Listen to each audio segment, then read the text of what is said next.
The sun felt warm on Michael's face as he stood on the deck of their small white boat. The ocean stretched out in every direction, blue and calm, like a giant mirror reflecting the sky. It was a kind of day that made you forget about everything else in the world. "Got another one," Danielle shouted, her voice full of excitement. Michael smiled and grabbed his camera. His wife stood near the front of the boat. Her fishing rod bent in a curve as she pulled and reeled. Her brown hair blew in the soft breeze, and her eyes sparkled with joy. These were the moments Michael loved to capture, the real, happy moments that made life special. He lifted the camera to his eye and pressed a button. Click. Through the small screen, he watched Danielle laugh as a small silverfish flopped onto the deck. "That's the fifth one today," she said, grinning at him. "I'm beating you by 3. "It's not a competition," Michael said, laughing. "Everything's a competition," Danielle teased. Michael was about to take another photo when something in the camera screen caught his eye. Behind Danielle, far out on the water, there was a dark shape. At first, he thought it might be a dolphin, or maybe just a piece of trash floating by. But it didn't move like trash. It sat still, too still, as if it was waiting for something. He lowered the camera and squinted at the horizon. The shape was still there, a gray shadow on the bright blue water. "Dan, do you see that?" Michael pointed toward the strange object. Danielle turned around, shading her eyes with her hand. "See what?" "That thing out there. It looks like... I don't know what it looks like." They both stared at the shadow. The longer Michael looked, the more wrong it seemed. It wasn't drifting with the current like normal ocean debris.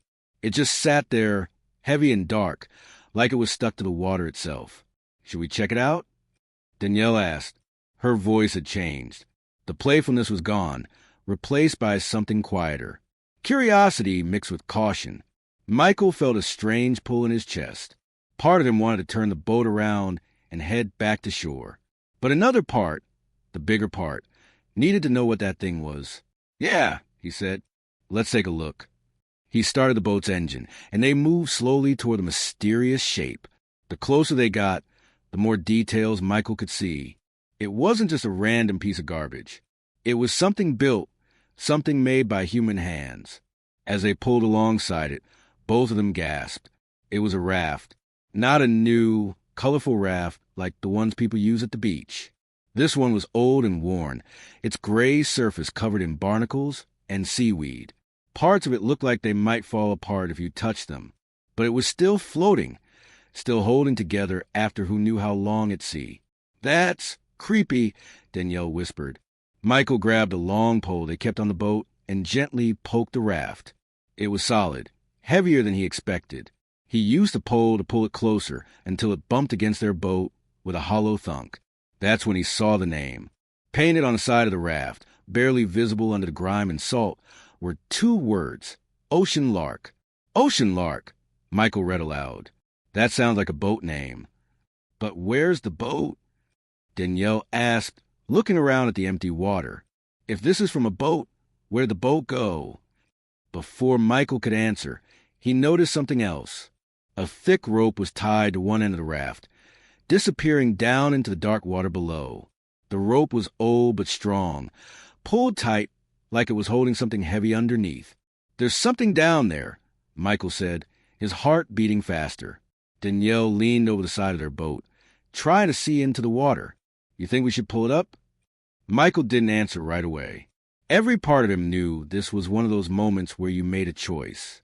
You could ignore it, pretend you never saw it, and sail away, or you could find out what secrets the ocean was hiding. "Help me pull," he finally said. Together, they grabbed the rope. It was rough and wet in their hands, covered in slime. They pulled and pulled. Whatever was down there was incredibly heavy. "Keep going," Michael grunted, wrapping the rope around his hand for a better grip. Danielle's face was red from the effort, but she didn't stop. Inch by inch, they hauled the rope up from the depths. Then, breaking through the surface of the water, they saw it, a metal chest. It was about the size of a suitcase, dark and covered in rust. The lock on the front was crusted with salt, and streaks of orange and brown covered every surface. It looked like it had been underwater for years, maybe even decades. They pulled it onto their boat with a heavy thud. Water poured out from the edges, creating a puddle on the deck. Michael and Danielle stared at it, breathing hard, their hands still gripping the rope. "What do you think is inside?" Danielle asked, her voice barely above a whisper. Michael looked at his wife, then back at the chest. His hands were shaking, though he wasn't sure if it was from the effort of pulling or from excitement, or maybe fear. "I don't know," he said, "but I think we're about to find out." The sun continued to shine down on them, warm and bright. But somehow, standing there on their boat with that ancient chest between them, Michael felt cold. Whatever was inside that rusted box had been hidden in the ocean for a very long time. And now, on this perfect, peaceful day, it had finally been found. The question was, did they really want to know what the ocean had been keeping secret?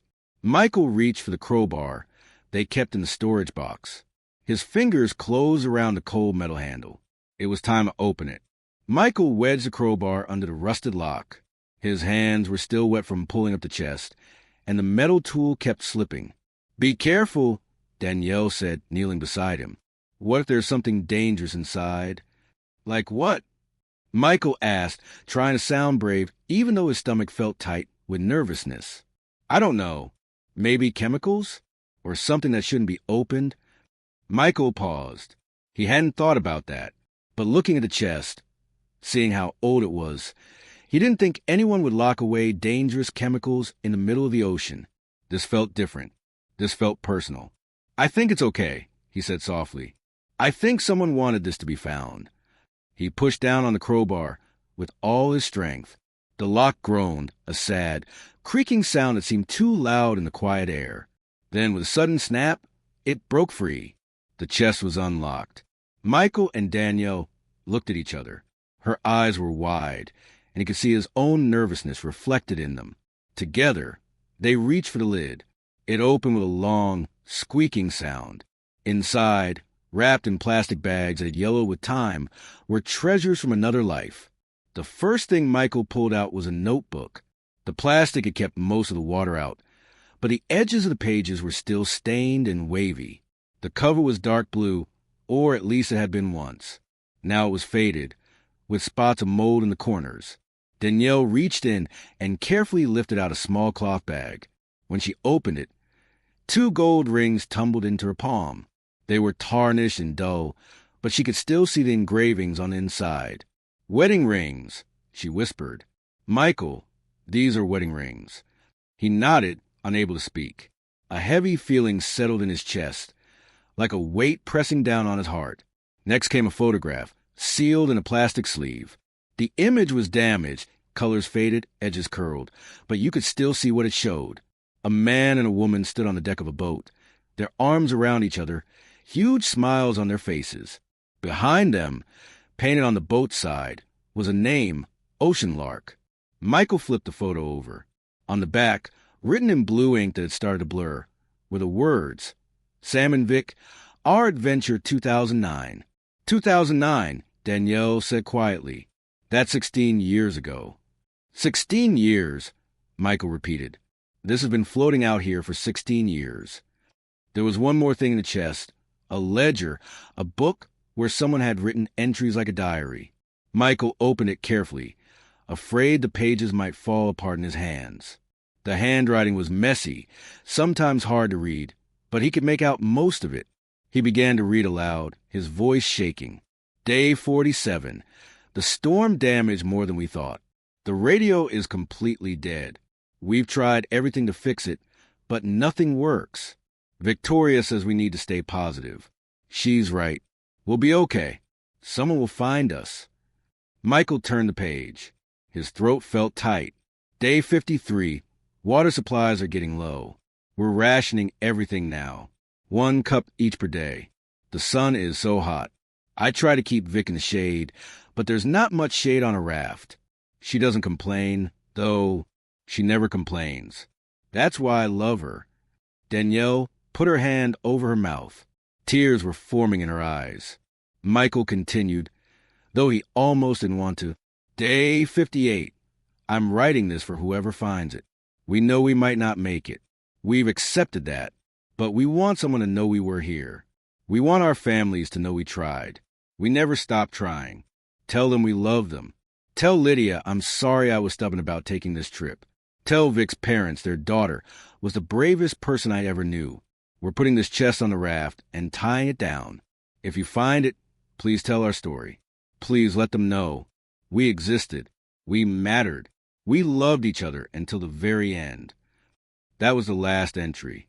Michael closed the book gently and set it down. Neither he nor Danielle spoke for a long moment. The only sound of the waves lapping against their boat and the distant cry of a seagull. They didn't make it, Danielle finally said, her voice cracking. Sam and Victoria. They didn't survive. Michael felt tears running down his own cheeks. He didn't wipe them away. No, they didn't. Danielle picked up the photograph again, looking at the couple's smiling faces. They looked so happy here, so excited about their adventure. They had no idea what was coming, Michael said. No one ever does. They sat there on the deck of their boat, surrounded by the belongings of two people they'd never met. Two people who had disappeared into the ocean 16 years ago. It felt wrong somehow, looking through their private things. But it also felt important. Sam had asked, no, begged, for someone to tell their story. We have to do something. Danielle said suddenly, we can't just leave this. They have family out there. Someone named Lydia, Victoria's parents. People who never knew what happened to them. Michael nodded. We should call the Coast Guard. Give them everything. Let them investigate. But Danielle hesitated.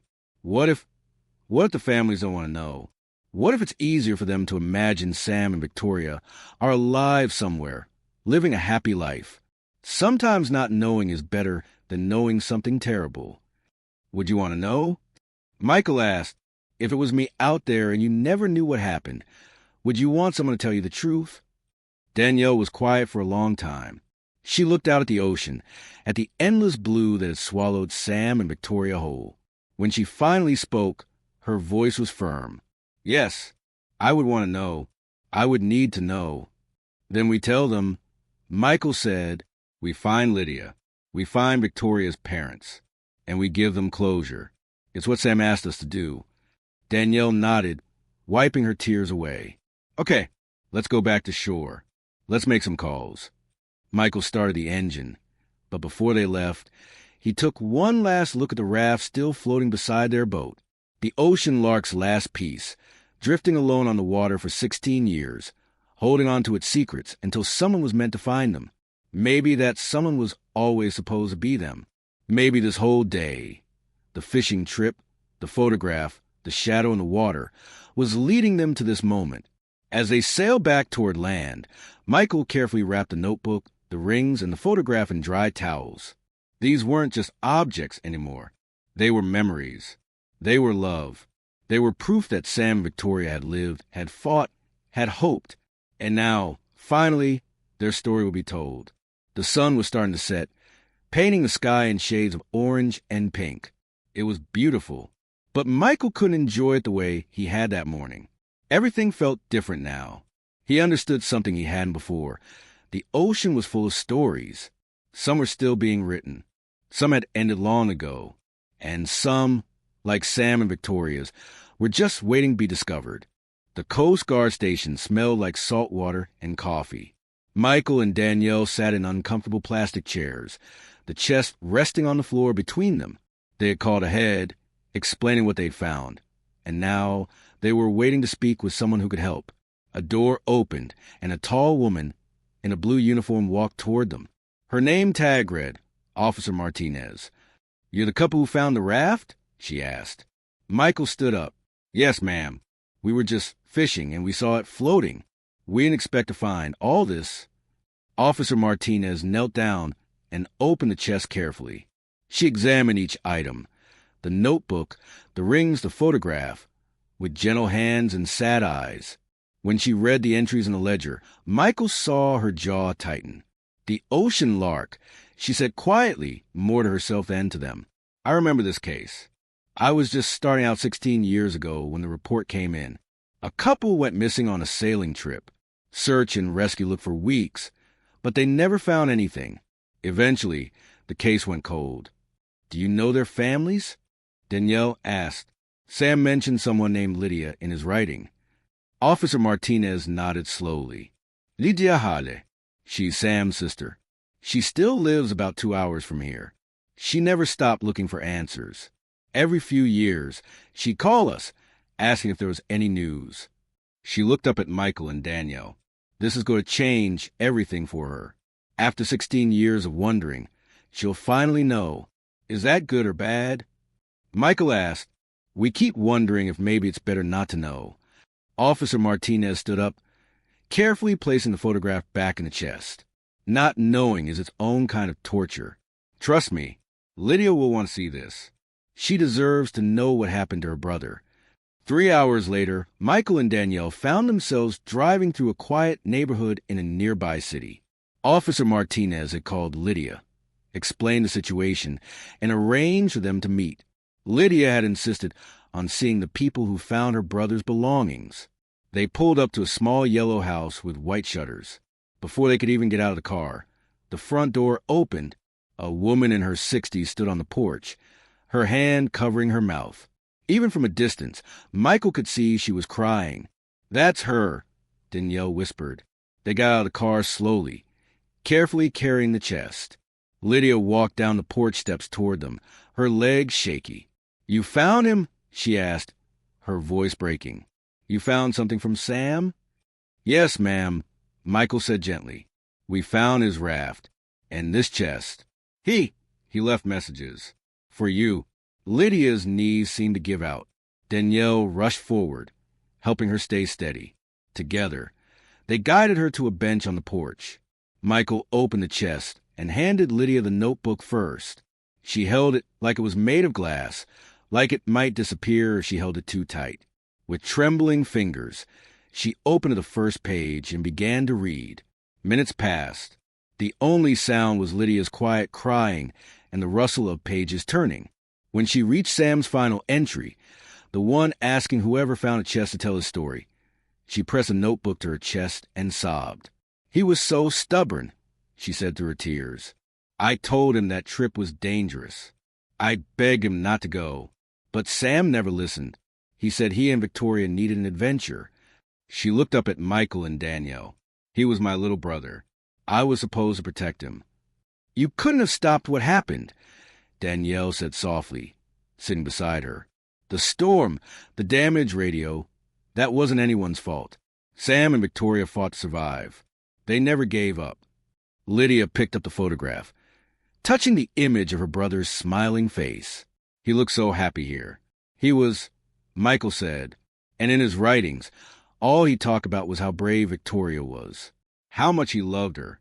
Even at the end, they had each other. Lydia nodded, wiping her eyes. That's something, isn't it? They weren't alone. They had love until the very end. She held the wedding rings in her palm, the gold catching the afternoon light. Victoria's parents passed away 5 years ago. They died never knowing what happened to their daughter. But I'm still here, and now I know, after 16 years of imagining the worst, of wondering every single day, I finally know the truth. Is it better? Michael asked quietly. Knowing, Lydia looked at him, really looked at him, and smiled through her tears. Yes, it's better.